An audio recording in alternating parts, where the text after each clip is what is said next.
When it comes to painted signs, stencils are a personal favorite, and the ScanNCut makes it so easy. I have got a wooden frame here, perfect for hanging at a campsite or setting on a table.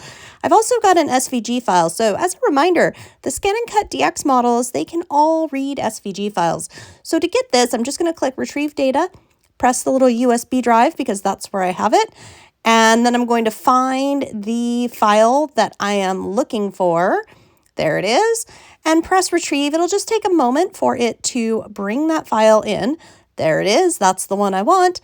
Then I'm going to go into edit. Now this particular SVG file has a bunch of different parts, so we could move it all around. Because I want it to stay whole, I'm selecting all of them, going to object, edit, and unifying so that I can now size this. I've already measured my wooden frame and I know that I want this to be about 11 inches wide. So I have the sizing that I want, and I want all of the pieces obviously to grow together so that the sign makes sense.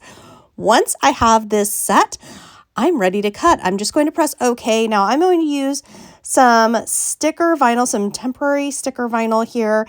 You could use any color, you could use any style. Almost any sticker vinyl will pop off unless it's like an extreme meant for outdoors, very, very strong, special type.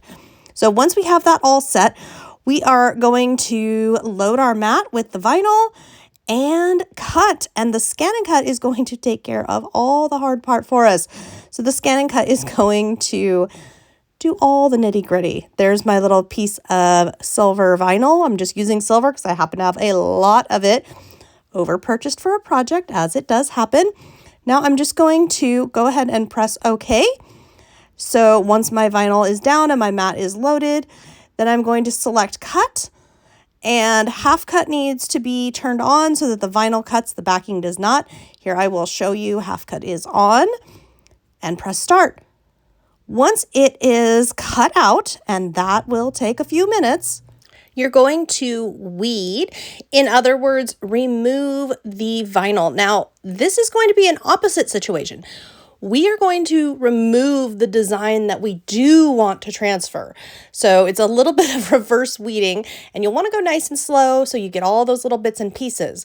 Once you have fully weeded it, get out your frame. Now, in my case, this piece pops out the back. You could also just use a canvas, you could use a wooden board, you could use lots of different things. And we're going to get some transfer material, and we are going to place our design onto the transfer material to transfer all of those beautiful little cuts onto our backing board. And then we will get started. Now, the backing board has a thin layer of white paint over it, and I mention this because it's there, it's dried, and it's going to matter only because our next step, once we have placed this with the transfer material and transferred the vinyl, we are going to be painting over. But before we do, you notice that there are some white edges. So the piece of vinyl is not the exact size of the board. We're going to take scraps of vinyl. You could also use masking tape, painter's tape, washi tape, and we're going to cover any bits along the edges. And the reason is, I promise you, you will get paint all over those pieces that are exposed if you don't. As I mentioned before, the base of this has a very thin layer of white paint. We are painting over the entire design with white paint now. What that's going to do is help us get a more crisp lift off of our stencil, so less likelihood of smearing. If it does smear, it would be white because it would be that initial layer. That's just a handy dandy little stencil trick when painting. Now I'm just going to color. You can do many colors, you could do paints, you could do whatever color mediums you would like. Just keep spreading that paint around and coloring the different areas as you would like. Once you are done, let it completely dry. And then if you want to add other things, you could spray. So you could take some color sprays, and you can always change it up as well or keep adding layers. You could also use things like an ink pad and add some texture. If you've got, especially if you've let your paint kind of have some texture to it, add some dimension and funk. Then let that completely dry. Once that is completely dry, we can go ahead and peel off the stencil.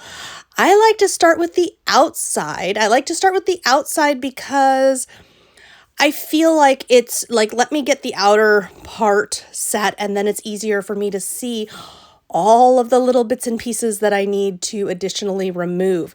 So just work nice and slow, and you can use scissors or a pick tool to break apart just so that you're not trying to lift all of the pieces at once. Now, for some reason, something doesn't quite work out. Don't freak out. You can always touch it up. You can always adjust. You can always make it work. But once you are done, you're going to pop this back into the frame, or if you were working on a canvas or a wood board, you would just skip this step. And then if you'd like to add any further decoration, you can. What I love about this is this project is so incredibly simple, and yet you get to have a lot of artistic fun. You get to play with all of this creative stuff and have all of this fun. I'm adding a little bit of ribbon here. You could do additional painting. You could add buttons. You could do whatever you would like, to be honest, but we get to play, and the ScanNCut cut all of that out and made that possible so that we could have all of this fun for a custom sign ready to gift or head out into the woods and enjoy. Thank you for tuning in. I hope you've enjoyed this tutorial.